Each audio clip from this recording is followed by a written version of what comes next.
خانہ کعبہ کی جگہ پر پہلے کیا تھا؟ بسم اللہ الرحمن الرحیم۔ اس دنیا میں کوئی ایسی جگہ نہیں جو خانہ کعبہ کی طرح مقدس اور مرکزی حیثیت رکھتی ہو۔ یہ مقام سعودی عرب میں وادی حجاز میں واقع ہے۔ روزانہ ہزاروں افراد 24 گھنٹے خانہ کعبہ کا طواف کرتے ہیں۔ خانہ کعبہ کی مقدس تصاویر لاکھوں گھروں کا زینت ہیں اور کروڑوں مسلمان اس مقام کو اپنا قبلہ تسلیم کرتے ہوئے اس کی جانب رخ کر کے 5 وقتہ نماز ادا کرتے ہیں۔ خانہ کعبہ موکب کی شکل میں تعمیر ہونے کے ساتھ ساتھ تاریخ کے آئینے میں ایک انتہائی خاص مقام کا حامل ہے۔ یہاں ہم خانہ کعبہ کے متعلق چند ایسے حقائق پیش کریں گے جن سے بہت کم لوگ واقف ہیں۔ خانہ کعبہ کئی مرتبہ تعمیر ہو چکا ہے۔ خانہ کعبہ جس طرح آج ہمیں نظر آتا ہے یہ ویسا نہیں ہے جو حضرت ابراہیم علیہ السلام اور حضرت اسماعیل علیہ السلام کے دور میں دوبارہ تعمیر ہوا تھا۔ وقت کے ساتھ پیش آنے والی قدرتی آفات اور حادثات کی وجہ سے اس کو دوبارہ تعمیر کرنے کی ضرورت پڑتی رہی ہے۔ بے شک ہم سبھی جانتے ہیں خانہ کعبہ کی دوبارہ تعمیر کا ایک بڑا حصہ نبی کریم صلی اللہ علیہ وآلہ وسلم کی زندگی میں نبوت ملنے سے قبل ممکن ہو چکا تھا۔ یہ وہ وقت تھا جب نبی کریم صلی اللہ علیہ وآلہ وسلم نے ایک بڑی خون ریزی کو اپنی دور اندیشی سے روکا تھا۔ ایک بڑے کپڑے میں حجر اسود کو رکھ کر ہر قبیلے کے سردار سے اٹھوایا تھا۔ اس کے بعد آنے والے وقتوں میں کئی مرتبہ خانہ کعبہ کی تعمیر ہوتی رہی ہے۔ آخر میں خانہ کعبہ کی تفصیل سے آرائش 1996 میں ہوئی تھی، جس کے نتیجے میں بہت سارے پتھروں کو ہٹا دیا گیا تھا اور بنیاد کو مضبوط کر کے نئی چھت ڈال دی گئی تھی۔ یہ اب تک کی آخری بڑی تعمیر ہے اور اب خانہ کعبہ کی عمارت کو پہلے سے کئی زیادہ مضبوط تصور کیا جاتا ہے۔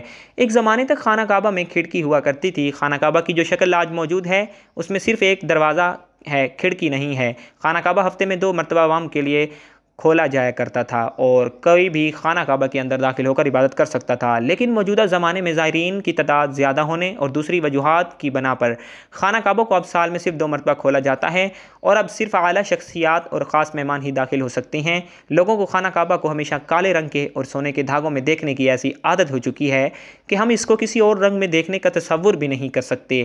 یہ روایات عباسد جن کے گھر کا رنگ کالا تھا کے دور سے چلی آ رہی ہیں، لیکن اس سے قبل خانہ کعبہ مختلف رنگ کے غلاف سے ڈھکا رہتا تھا۔ اس میں ہر لال اور سفید رنگ شامل ہے، لیکن کیا آپ نے کبھی اس بات پر غور کیا ہے کہ حجر اسود چاندی کے سانچے میں کیوں گھرا رہتا ہے؟ کچھ لوگوں کا خیال ہے کہ حجر اسود حجاج بن یوسف کی فوج کے ہاتھوں مارے گئے پتھر لگنے کے وقت ٹوٹ گیا تھا، لیکن اس نے حضرت عبداللہ بن زبیر رضی اللہ تعالیٰ عنہ پر لشکر کشی کی تھی۔ کچھ سرائے کے مطابق حجر اسود بحرین سے تعلق رکھنے والے اسماعیلی گروپ کے ہاتھوں ٹوٹ گیا تھا اور لوگوں کا خیال تھا کہ حج مبارک ایک توہم پرستی کا عمل ہے۔ اپنی بات کو سچ ثابت کرنے کے لیے اور لوگوں نے 10,000 حجاج کو مار کر ان کی باقیات کو آب زمزم کے کنویں میں پھینکوا دیا تھا۔ یہ شیطان حجر اسود کو عرب کے مشرق میں لے گئے اور پھر عراق کے شہر کوفہ لے گئے، جہاں اس کے عوض تاوان وصول کیا۔ جب ان کو مجبور کیا گیا تو ان لوگوں نے اسے خلیفہ عباسد کو واپس کر دیا، لیکن جب اسے واپس کیا گیا تو یہ ٹکڑوں میں تھا اور اس کو یکجا کرنے کا صرف ایک طریقہ سمجھ میں آیا تھا کہ اس کو چاندی کے سانچے میں رکھا جائے۔ کچھ تاریخ دانوں کے مطابق اس مقدس پتھر کے کچھ حصے آج بھی کہیں گم ہیں۔ خانہ کعبہ کے بالکل اوپر 7ویں آسمان میں ایک اور خانہ کعبہ بھی موجود ہے جس کو بیت المعمور کہتے ہیں۔ اس کا اشارہ قرآن پاک میں بھی موجود ہے اور نبی پاک صلی اللہ علیہ وآلہ وسلم نے بھی اس بات کی نشاندہی کی ہے۔ اللہ کے نبی نے معراج کا واقعہ سناتے ہوئے فرمایا، جب مجھے بیت المعمور اللہ کا گھر دکھایا گیا تو میں نے حضرت جبرائیل علیہ السلام سے پوچھا۔ انہوں نے جواب دیا کہ یہ بیت المعمور ہے جہاں 70,000 فرشتے روزانہ اللہ کی عبادت کرتے ہیں اور جب وہ یہاں سے جاتے ہیں تو واپس نہیں آتے، ہمیشہ نیا دستہ آتا ہے، یعنی ایک فرشتے کو صرف اس کے طواف کی ایک بار ہی سعادت ملتی ہے۔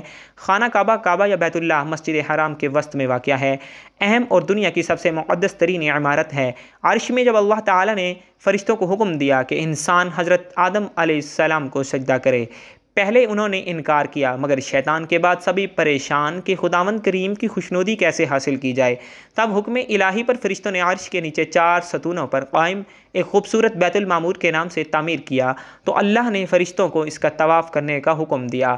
اس کا طواف کرنے کے لیے روزانہ 70,000 فرشتے داخل ہوتے ہیں، جو ایک بار داخل ہوتا تو نکلنے کے بعد دوبارہ داخل ہونے میں قیامت تک اس کی باری نہیں آئے گی۔ اس کے بعد اللہ تعالیٰ نے فرشتوں کو حکم دیا کہ بیت المعمور کی طرح زمین پر بھی میرا گھر بنائیں جس کا طواف میرے بندے کریں۔ تعمیر میں انہوں نے بیت اللہ شریف کی تعمیر کی جس کا نام الزراح رکھا گیا۔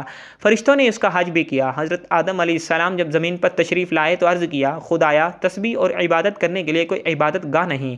جب حضرت جبرائیل علیہ السلام آئے اور وہاں پہنچے جہاں زمین بنی ہوئی تھی، یعنی جس جگہ جھاگ پیدا ہوئی تھی جو پھیل کر پوری زمین بن گئی، اللہ تعالیٰ نے بادل کا ٹکڑا بھیجا تاکہ اس کے سائے میں کعبہ کی حد مقرر کی جائے۔ تعمیر کے بعد حضرت آدم علیہ السلام اس کا طواف اور عبادت کرتے۔ طوفان نوح علیہ السلام کے بعد یہاں صرف مٹی کا ڈھیر رہ گیا۔ اس کے بعد حضرت ابراہیم علیہ السلام کے ذمہ اس کی تعمیر ہوئی۔ ارشاد باری تعالیٰ ہے، اور جب ہم نے ابراہیم علیہ السلام کو قبلے کی جگہ مقرر کر دی اور اس شرط پر کہ میرے ساتھ کسی کو شریک نہ کرنا، میرے گھر کو طواف، رکوع، قیام اور سجدے کے لیے صاف رکھنا۔ اسی طرح روئے زمین پر پہلی اسلامی مسجد مسجد حرام کے نام سے تعمیر ہوئی، جس کی اونچائی 3 اطراف میں 45، 32 اور 37 میٹر بلند تھی۔ عرب اور ایران کے درمیان ملک عراق میں نمرود کی حکومت قائم تھی۔ شہر ببل کے قریب شہر نامی بستی میں سامی قبیلے کے طارق نامی شخص، جن کے گھر میں بت پرستی عام تھی، اس کے گھر میں حضرت ابراہیم علیہ السلام پیدا ہوئے۔ آپ علیہ السلام کی ولادت طوفان نوح علیہ السلام کے 1709 سال کے بعد، جبکہ حضرت عیسیٰ علیہ السلام سے 400 سال پہلے ہوئی۔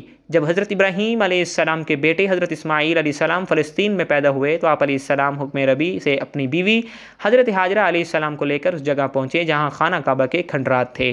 وہیں چھوٹی سی جھونپڑی بنا کر انہیں ٹھہرایا اور دعا مانگی۔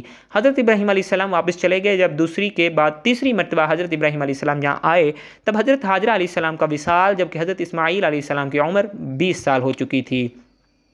جب حضرت ابراہیم علیہ السلام فلسطین واپس آئے تو حضرت اسماعیل علیہ السلام زمزم کے پاس درخت کے نیچے بیٹھے تیر بنا رہے تھے۔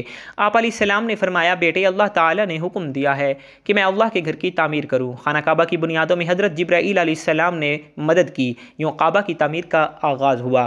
کھدائی کے دوران قدیم بنیادی ظاہر بھی ہوئیں۔ حضرت ابراہیم علیہ السلام بڑھاپے میں ایک معمار اور حضرت اسماعیل علیہ السلام مزدور کی طرح تعمیر میں لگ گئے۔ حضرت جبرائیل علیہ السلام کوہ لبنان، کوہ ہیرا، کوہ ابو قیس، کوہ صفا اور مروہ سے پتھر لاتے جو حضرت ابراہیم علیہ السلام کعبہ میں لگاتے۔ جب کعبے کی دیواریں بلند مقام پر پہنچ گئیں تو مزید تعمیر کے لیے جبرائیل کی نشانی پر ایک چھوٹی سی گھوسے سے 2 پتھر لائے گئے۔ اس میں سے ایک حجر اسود اور دوسرا مقام ابراہیم کے نام سے متعارف ہوا۔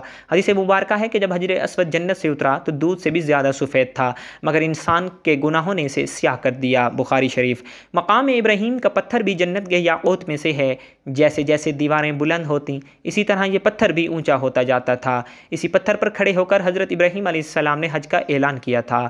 اس پتھر پر ان کے دونوں پیروں کے نشان اب بھی واضح ہیں۔ یہ بیت اللہ بغیر چھت کے مستطیل نما، جس کے 2 دروازے جو زمین کے برابر تھے، جن سے ہر خاص و عام کو گزرنے کی اجازت تھی۔ خانہ خدا کا یہ انداز صدیوں رہا۔ قریش نے بیت اللہ کے شمال کی طرف 3 ہاتھ چھوڑ کر مکب نما یعنی قوی بنایا اور چھت ڈال دی۔ مغربی دروازہ بند جبکہ مشرقی دروازے کو بلند کر دیا۔ حجر اسود کو دوبارہ رکھنے کا مشہور واقعہ بھی اسی دور کا ہے۔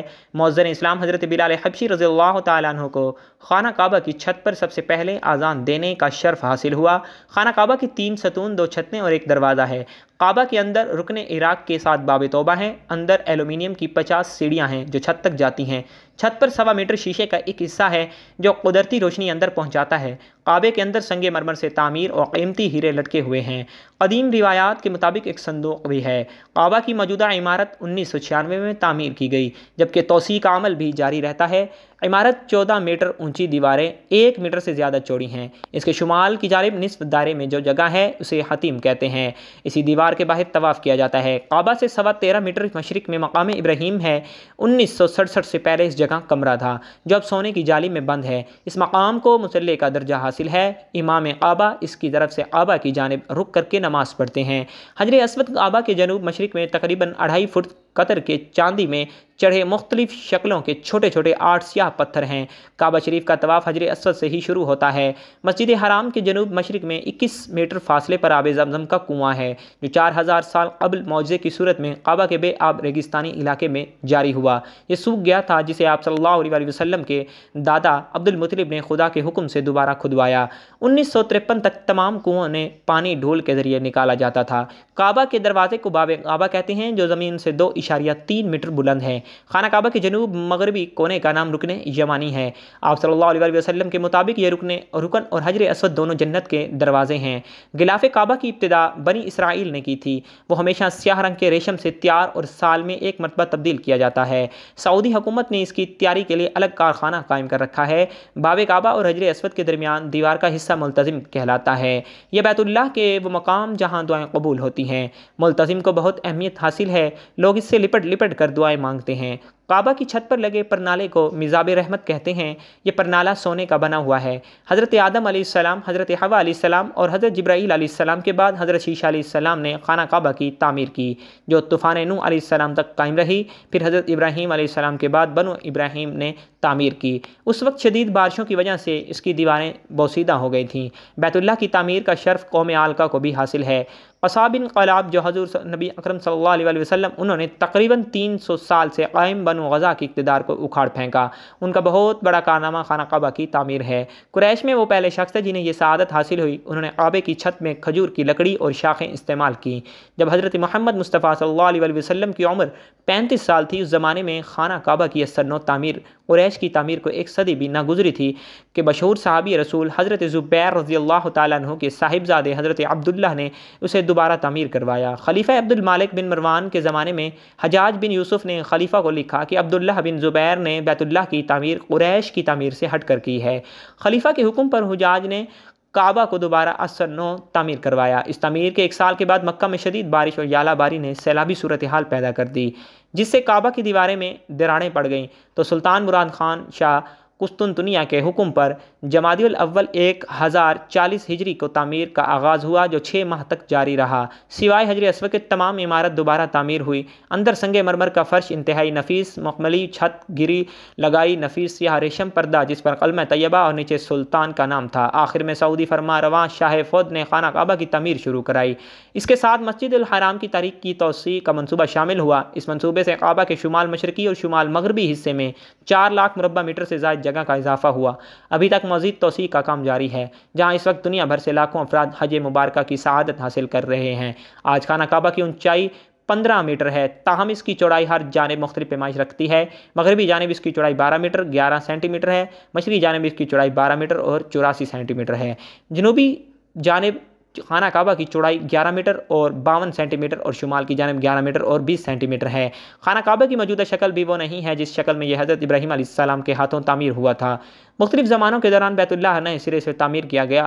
خانہ کعبہ کے دروازے کو ماضی میں طویل عرصے تک کسی منظم ترتیب کے بغیر کھولا جاتا رہا، تاہم شدید بھیڑ کے باعث اس طرح لوگوں کی جانوں کو خطرہ درپیش ہوا، لہٰذا یہ امر اس بات کا متقاضی ہوا کہ اس دروازے کو سال میں صرف 2 مرتبہ کھولے جانے تک محدود کیا جائے۔ سینکڑوں کلو گرام ریشم، چاندی اور سنہری دھاگوں سے تیار کیا جانے والا خانہ کعبہ کا غلاف کئی دہائیوں سے ہر سال ذی الحجہ کے اسلامی مہینے میں حج کے موقع پر 9 ذی الحجہ کو تبدیل کیا جاتا رہا ہے۔ ہر سال غلاف کعبہ کی تبدیلی کی تقریب نماز عشاء کے بعد قریب 5 گھنٹے تک جاری رہتی ہے اور اسے پوری دنیا میں لوگ براہ راست دیکھ سکتے ہیں۔ اسلام میں تمام مسلمانوں کے لیے کعبہ انتہائی مقدس مقام ہے۔ مسلمان ہر سال اسلامی مہینے ذی الحجہ کی 8 تا 12 تاریخ کو کعبہ کا حج ادا کرتے ہیں۔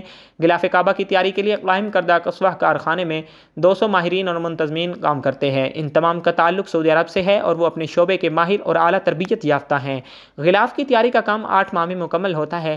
اب آپ سوچ رہے ہوں گے کہ پرانے غلاف کا کیا کیا جاتا ہے۔